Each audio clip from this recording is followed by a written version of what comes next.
De-emphasizing the value of sex.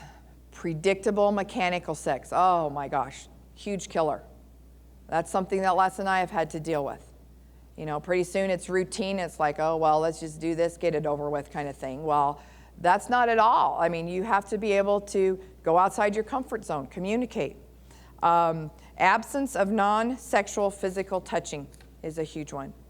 And here's a really good one that I didn't even think about, too much TV. And you know, I actually think about the times that we sit down and watch too much TV in the evening and we don't talk. We're tired, we go to bed, and we're like, oh, well, that was great. You know, we probably said 10 words to each other.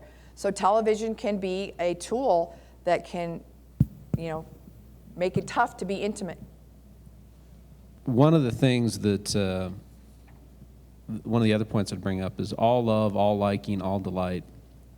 And a couple of observations about the dynamics of a sexual relationship between a man and a wife is, first, sexual relationship is meant to be full of life, lots of emotion, and ever-changing within the security of a marriage commitment. Second, there are no fixed parts for each mate to play. You know, Theresa can initiate, I can initiate. Your roles constantly change, and there is no boss when it comes to to dealing with sex. And third is really important. It's to have a lighthearted approach to lovemaking and marriage, and we do. I mean, it's like play. I mean, that's exactly what it comes to. And they often call it love play. It's fun. It's not duty. There's a lot of excitement, not boredom. You know, but that doesn't come easy. I mean, you have to be willing to work at it and get through some tough stuff and communicate about some tough issues to do that. Yeah. And then the fourth thing, the sexual relationship between a husband and a wife, it really is a unique opportunity to care for and be responsible for another human being in the most complete sense possible.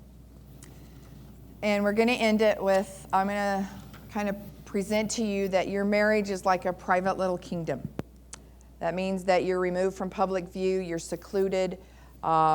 It's a special world that belongs only to the two of you. It's apart from the roar of life. It's a refuge. It's an escape. The Creator design requires that you carefully maintain the principles of privacy and oneness in physical, emotional, and the spiritual aspects of your marriage. It's sacred ground, so to speak, and we need to treat it that way. It's the private kingdom of your marriage is not to be taken for granted. Attacks will come against you, and 3 of them are invasion, which are pressures from the outside world. Could be financial, could be there's just a lot of areas that those pressures come from. Intrusion could come from family members. Bad advice, they could be critical to you, they could be dividing you and trying to separate you. Those are things you need to be aware of.